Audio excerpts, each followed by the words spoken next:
semuanya, selamat datang di Idari Hakseng bulan kelima. Nah, kali ini untuk Idari Hakseng kita bersama Tara. Siapa nih? Halo, aku Agnes. Nah, sebelum mulai wawancara, boleh gak sih Agnes ini kenalin diri dulu? Halo semuanya, saya Agnes. Saya seorang karyawan dan sekarang saya adalah murid aktif di KSI Surabaya. Nah, Agnes nih awal mulanya tahu KSI ini dari mana nih? Sebelumnya saya ini kan alumni dari UK Petra, jadi kayak email-emailnya di alumni UK Petra tuh sering ada informasi-informasi tentang acara-acara di UK Petra. Nah, kebetulan juga sering banget kayak informasi mengenai KSI ini sering masuk. Jadi saya tuh juga kepo, pengen lihat, oh ternyata acaranya kayak gini ya. Waktu itu pernah KSI ada acara namanya Sejen Culture Academy di tahun 2018. Nah, waktu itu saya iseng-iseng daftar dan waktu itu saya keterima dan saya ikutin semua rangkaian acaranya dan ternyata seru. Akhirnya di semester berikutnya saya daftar deh jadi murid di KSI gitu. Oh, jadi gitu ceritanya. Nah, kalau boleh tahu nih, sekarang Agnes ini udah level berapa di KSI? Sekarang sih saya belajar di beginner 2A, bukunya adalah Sejong 3, berarti sekarang saya ada di level 3. Wah, udah lumayan jauh ya. Nah, selanjutnya nih, pertanyaan selanjutnya. Agnes sekarang kerja ya? Iya, sekarang aku kerja sih. Kalau boleh tahu kerja di mana nih sekarang? Aku kerja di Bank Korea yang ada di Indonesia, namanya adalah IBK Bank. Nah, awal mula Agnes tahu ada lowongan kerja di Bank IBK itu gimana caranya? Tahu dari mana? Mungkin dengar dari sana sini atau gimana gitu, bisa dijelasin?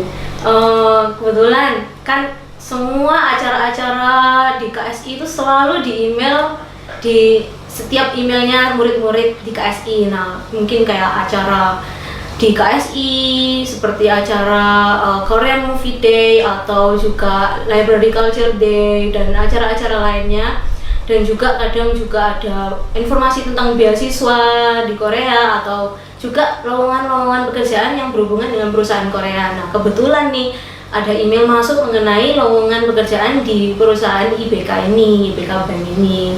Jadi ya saya mencoba untuk apply di sana. Berarti awalnya iseng-iseng nih ya. Iya. Nah, selanjutnya nih, apa yang membuat Agnes coba-coba atau iseng-iseng itu ngelamar lowongan kerja di bank tadi itu?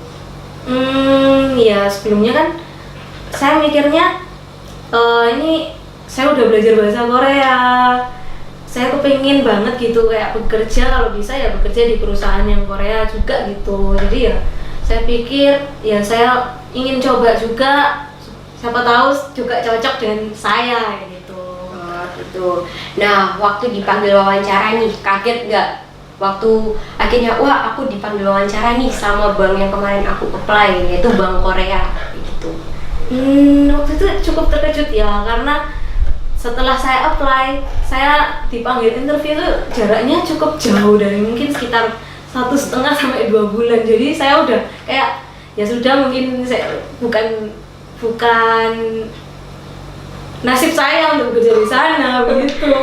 Jadi waktu saya dipanggil, oh ternyata saya masih ada kesempatan ya saya bekerja di sini begitu. Nah, waktu dipanggil wawancara nih, ada persiapan khusus nggak sih yang kamu siapin, kayak oh aku mau diwawancara sama perusahaan Korea, aku mau belajar bahasa Korea aku supaya nanti kalau ditanyain bahasa Korea aku tuh bisa jawab kayak gitu? Kalau untuk persiapan khusus mungkin nggak ada yang terlalu khusus yang bagaimana ya. Mungkin saya juga mempelajari tentang kayak perusahaan ini adalah perusahaan yang seperti apa, terus backgroundnya seperti apa, terus di Indonesia ini kenapa dia bisa ada, karena kebetulan bank ini tuh juga masih baru gitu di Indonesia. Jadi saya pelajari profil-profilnya. Terus untuk bahasa Korea saya sih nggak terlalu yang bagaimana ya. Saya cuma ya kalau bisa, kalau nanti ditanyain bahasa Korea ya saya jawab yang saya bisa saja, mungkin kayak untuk perkenalan diri atau bagaimana gitu. Oke. Nah, waktu keterima kerja di perusahaan Korea, ada perbedaan budaya nggak sih, atau budaya Korea yang kamu harus lakukan selama bekerja gitu? Untuk perbedaan budayanya mungkin ya, kalau eh, perusahaan Korea ini lebih kayak cepat gitu loh. Kali-kali. Iya bener. Jadi kayak semua harus dilakukan dengan cepat. Terus kayak jam 8 pagi Teng harus sudah duduk manis di meja masing-masing untuk melayani customer kayak gitu. Terus nasabah gitu ya. betul. Nah, untuk selanjutnya nih, ada nggak perbedaan yang signifikan ketika kamu dulunya kerja di perusahaan Indonesia dan sekarang kamu kerja di perusahaan Korea gitu, di bank, kayak mungkin dari sisi budaya Indonesia dan Korea ada yang signifikan nggak? Tentunya ada ya. Dulu waktu saya kerja di perusahaan Indonesia mungkin kayak lebih santai-santai gitu. Terus kayak mungkin telat juga ya, banyak dispensasinya gitu lah. Kalau di perusahaan ini itu kayak kamu harus jam 8 Teng ya harus sudah siap. Kalau telat ya nanti ada punishment-nya begitu. Bener-bener kayak strict banget gitu ya. Iya, terus juga budayanya mereka itu adalah loyalitas tanpa batas. Jadi kalau bekerja lewat dari jam 5 pun pokoknya kamu harus kerja sampai semuanya udah selesai kayak gitu sih. Bener-bener seserius itu ya. Iya benar.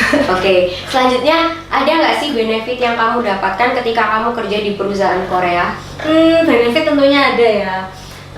Misalnya seperti kayak saya kan basic saya ini bukan orang perbankan gitu loh, jadi saya mendapatkan benefit ya, saya dapat ilmu dong tentang perbankan kayak gitu. Nah untuk perusahaan Korea karena saya kerja di perbankan yang bank Korea, jadi ya mungkin bisa membuka peluang saya untuk bekerja di perusahaan Korea lainnya gitu. Nah, Agnes ini kan sekarang lagi belajar bahasa Korea dan kerja di perusahaan Korea. Nah, dari belajar dan bekerja itu kamu bisa nggak sih mengimprovisasikan bahasa Korea kamu, entah dari kamu belajar ke tempat kerja kamu, kan secara kamu kerja di perusahaan Korea, mungkin kamu ngobrol sama nasabahmu tuh pakai bahasa Korea kayak gitu.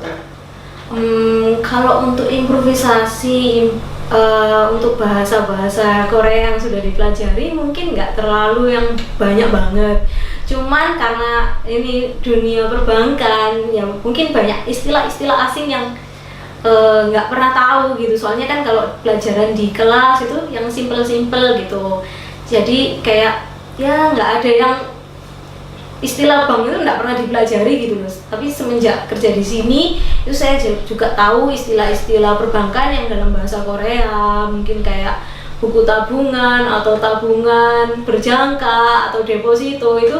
Jadi saya juga tahu oh ternyata ini toh bahasa Koreanya gitu. Terus kayak mungkin untuk improve juga waktu ada teman-teman Korea yang tanya-tanya ke saya tentang kayak produk-produknya IBK itu apa aja sih. Nah itu saya juga berusaha untuk menjelaskan, dan kalau bisa ya saya menjelaskannya juga dengan bahasa Korea. Mungkin saya nyebutkan juga kalau bisa istilah-istilah itu juga tersampaikan dengan baik gitu ke teman-teman Korea saya gitu sih. Menarik ya kalau gitu berarti. Nah selanjutnya nih, ada nggak saran dari Agnes untuk KSI Surabaya ke depannya tuh supaya mungkin lebih baik lagi, kayak ada yang harus diperbaiki, dievaluasi kayak gitu? Untuk saran menurut saya semua di KSI ini udah cukup bagus ya. Saya juga seneng banget ikut semua acara-acaranya KSI, dari acara Library Culture Day, juga Korean Movie Day, juga mungkin acara Sejong Culture Academy kayak gitu-gitu. Itu bener-bener membuat saya tuh wah impress banget gitu loh. Soalnya semua acaranya itu all out dan merchandise-nya juga lucu-lucu. Dan ya kalau bisa merchandise-nya ditambah lagi ya. Soalnya saya suka banget koleksi-koleksinya barang-barangnya KSI. Nah selanjutnya nih Agnes, ada nggak tambahan saran, tips and trik buat teman-teman di luar sana yang mungkin pingin kerja di perusahaan ataupun bank Korea? Tips utamanya adalah kalian harus tahu bahasa dan budaya Korea, walaupun cuma dasar-dasar aja, karena perusahaan Korea atau bank Korea itu pasti akan mencari orang yang bisa bahasa Korea. Nah untuk budaya Korea itu untuk bekal kalian sendiri, supaya nanti waktu menghadapi dan menjalani sebagai karyawan di perusahaan Korea kalian tuh sudah nggak kaget. dengan budayanya yang strict gitu. Terus untuk teman-teman yang nggak tahu mau belajar bahasa dan budaya Korea di mana ya, kalian bisa langsung daftar di KSI Surabaya. Yang pasti benefitnya juga banyak banget teman-teman, seperti biaya kursusnya yang cukup terjangkau dan juga guru-gurunya profesional, jadi kalian yang nol nggak ngerti apa-apa kalian bisa dituntun sampai kalian bisa. Lalu juga seperti tempat kelasnya juga bagus, lalu perpustakaannya juga bagus, dan banyak sekali buku-buku yang kalian bisa pinjam di sana teman-teman. Dan juga acara-acaranya juga sangat menarik dan juga yang pastinya gratis. Gitu aja sih saran dari aku. Nah, buat teman-teman di luar sana yang bingung gimana sih caranya dapat info mengenai pendaftaran KSI Surabaya sendiri.